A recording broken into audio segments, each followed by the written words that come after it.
using the Hubsan H501S with the standard controller. First thing you want to do is turn the GPS on, turn the controller on, connect the battery, close the bay door, allow it to check the gyro sensor.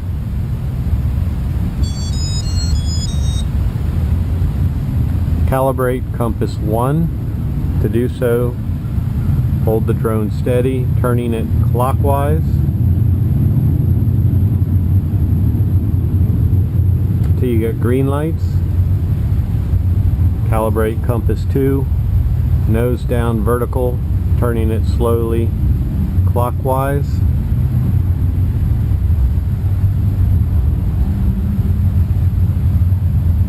So you get the flashing lights. You need at least 6 satellites to arm the motors, and to do so you pull the sticks to the bottom outside corners.